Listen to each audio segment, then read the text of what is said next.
I will be playing against a 2150 rated opponent, and the best way for you to learn from this video is to try to guess my moves before I make them.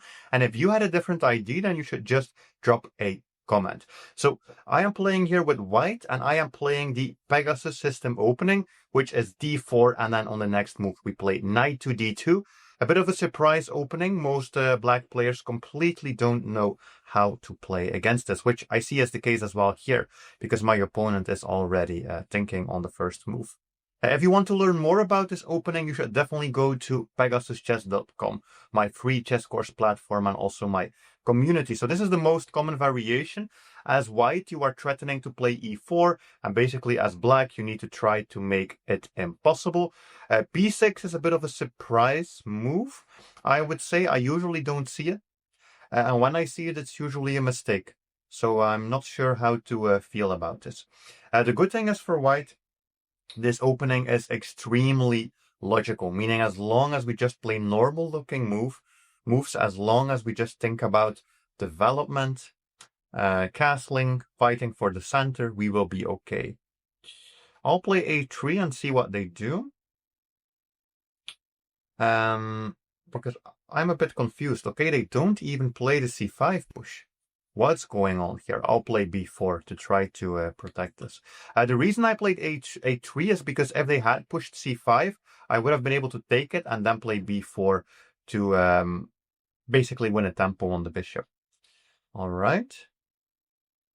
Let's think, because this is a very crucial moment. The pawn exchanges that we do here are going to determine the rest of this game. Usually I don't take, but I'll try it. I'll try taking. So he has to take with the pawn. And if we take in the center, let's see what he plays. What I'm trying to do is I'm trying to see if I can create a weakness, like create an isolated pawn or something of that nature. But yeah, I feel like it's not really going to happen here because of the way that he played his moves. We have to watch out for knight to this square. We definitely don't want to run into that. And we need to watch out that we don't drop a pawn. So I think what I can do is play this first and then play bishop here to have control over this diagonal. And also, of course, attack g7. But interesting position. I've never really had something like this from my opening.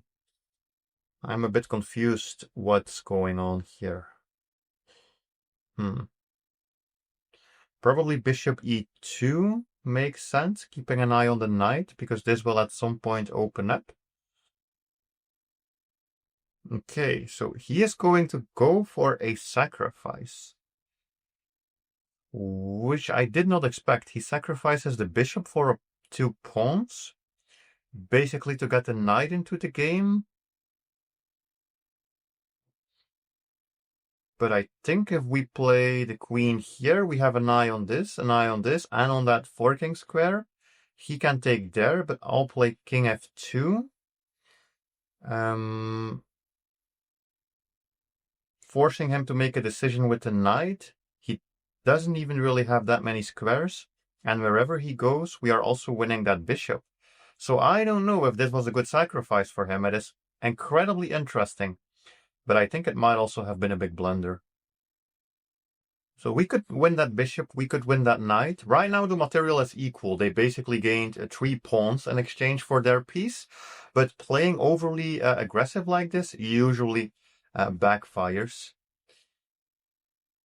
So what I think is going to happen is that we are going to win this game, because there is a very important rule that I have. Like, even though my king is surrounded by well, actually I have to say, even though my king is so exposed, that's what I want to say, even though my king is so exposed, like, I'm also surrounded by many of my own pieces. So usually there's not really a simple win there for them. But let's see. If we take this bishop, he plays rook over there. Then I have to move my queen. You know what we are going to do? counter sacrifice. It's either brilliant or incredibly stupid, but at least it looks fun. Counter sacrifice on g7. The reason why I do it is if I had taken that, he goes here, I move my queen, and then I drop the bishop anyways. So this way I can give away the bishop in a more spectacular way and then see if we can pick up that bishop. Or maybe attack his exposed king, because I feel like his king is more exposed than my king here. I'm actually pretty happy with my position. The good thing is also my king looks extremely exposed, but that queen check doesn't work on both squares. I already checked that. The knight check doesn't work here. Like they might have it there. Oh, but they found another counter move. Let's see. Knight c5. So I probably need to move my queen in a way that it protects my bishop, which is this square. But then he forks me, and then he forks me again. So I cannot go there. I could go here, which attacks two knights at the same time, but actually it also runs into that fork. Like that fork is a nasty one, the knight d3 fork. But that's a complicated move as well. The good thing is we protect the bishop. Complicated because he might set up some discoveries. But we also have that rook that's hanging. So the idea with this move was save the queen, add a new thread to the equation, and there are now two hanging pieces. So there is the hanging rook and the hanging knight. He takes my bishop. I feel like I can just take that. And he still has a hanging rook and a hanging knight. And my king is surrounded by two knights. And if there's one thing that you want when your king is exposed, it's to have knights close by. Because having knights close to your king, like those knights are saviors. They really are. Because they control many of the squares that the queen could actually do a check most of the time. Okay. So that is interesting. But I don't know if it does anything. So if I go here, at least I am sure that the knight can never check me. My king is totally exposed in the middle of the board, but there is no knight check. His rook is hanging and his knight is hanging. What a game. I think king e3 is a move. Like, look, his rook is hanging, his knight is hanging, and I think whatever happens, I'm not even sure if I will take that knight, because I also would allow him to go in with the queen. What I'm really looking at is a move like bishop f6, attacking the queen, and then also opening up a file where basically if I get a rook there, that's checkmate.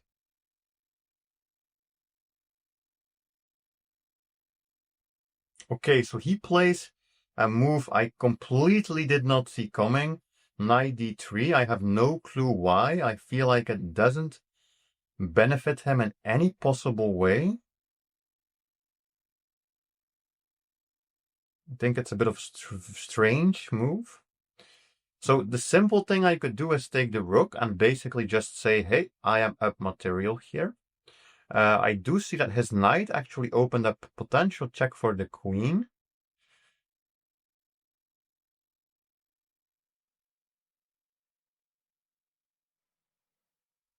But that's not really a problem, because we can always block with multiple pieces. But I think probably taking will be the better choice, not going bishop f6, because if I think, let's just calculate. Bishop f6 sets up a checkmate in 1, but it also leads to this check.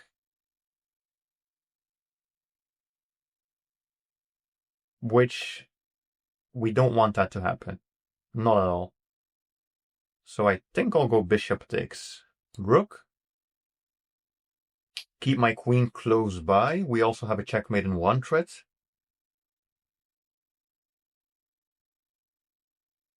So he does go for the queen check. I don't know. We don't want to go to the light square. Going up is probably incredibly dangerous. So I pretty much have to block. I can block with a queen, which offers a trade of queens. Like he takes the bishop, I take the queen, he takes that. And then I think we are just up material for the endgame. I mean, we are up 6 points of material, so even if he takes the bishop, I think I will always just be up a rook, especially if we exchange queens. I think bishop c5 is a spectacular block, but probably also useless. I think the queen here is the good move, because I offer him a trade of queens. There are no checks. If he takes my queen, I take back with whatever. I could take with a knight, and he still has to capture that bishop. And there's also a checkmate in one thread if he moves the queen anywhere. That's not this diagonal. So I think we are going to see a queen exchange. All right. And then I just have to recapture and play an endgame. He has a light squared bishop. So it is smart if we keep as many things on the dark squares as we possibly can. King in the center is good in the endgame, but we also shouldn't overdo it. So I think this is far enough. I don't want to go up. Okay, he takes with the king. And I think we are just up a full piece for this endgame. I hope that was all correct what I played. It's a very interesting position. How can we dominate this endgame? So let's determine which are the most important squares.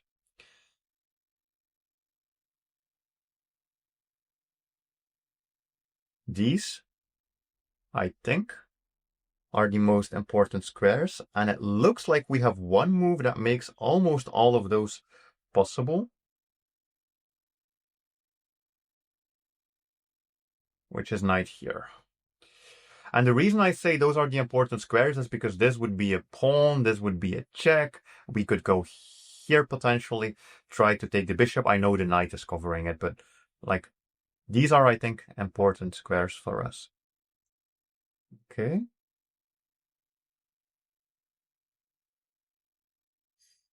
And this also dominates the opponent knight.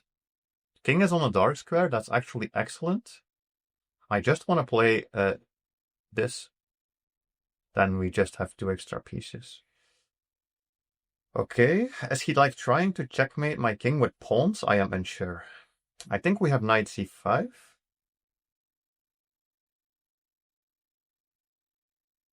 Which is a forced trade of material, which is what we want. Okay, all of this looks scary, but I think it doesn't do anything at all. As long as I go to the right squares. I could also go somewhere else, but I would rather not sit on the light squares too much. All right. That rook check, I think that was the wrong move order for him. So the dark squares are my friends. Where can I go? Maybe c3. That's not really a problem. Maybe here, so we keep the king close to stopping these pawns. Well, I'll go here. Like, these pawns are his only counterplay. It's funny, by the way, like, that bishop was hanging, and I just realized we also had that fork, potentially. So basically 2 problems at the same time, which is not what you want. Okay, this is a great move.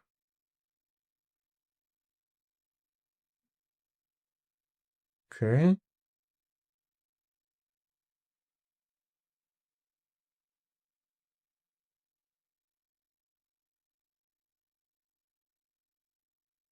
I'm not sure. I'm looking at this as well. But maybe we wait. Like, I like putting the rook there first, taking away some options from the king. Okay.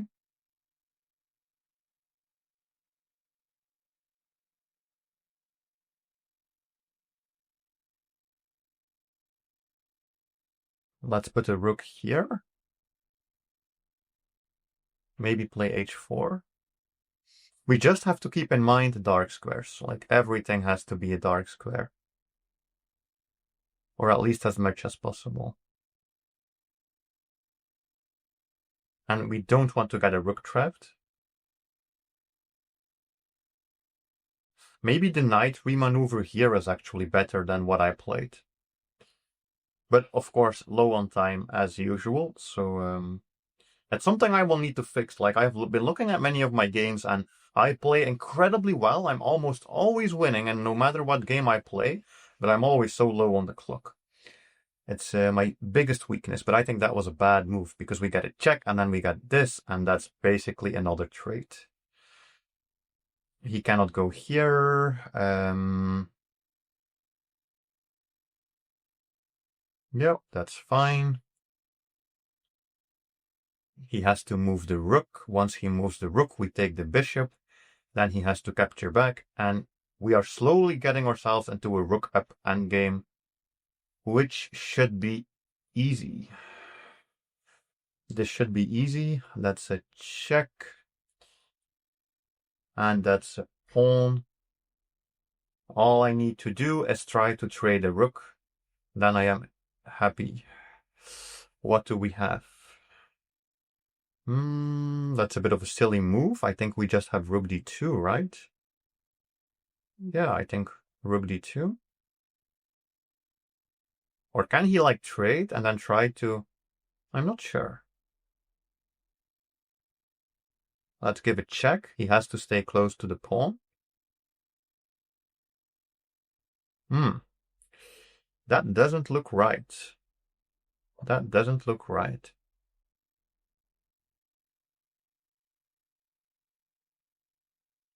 We have to watch out for any back rank things, but I don't think anything's happening. He basically has to move the king, and he loses one of the only advantages which he had, which was the pawns. And that's another pawn.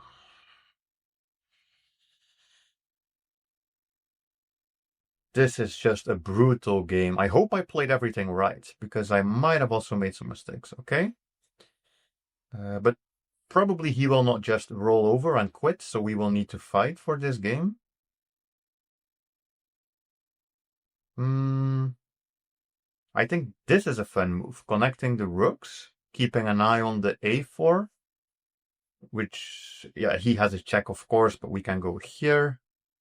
And then I think I go here. Then... yeah, I can even block that with the rook, and he just loses the pawn. Yeah, incredibly interesting game.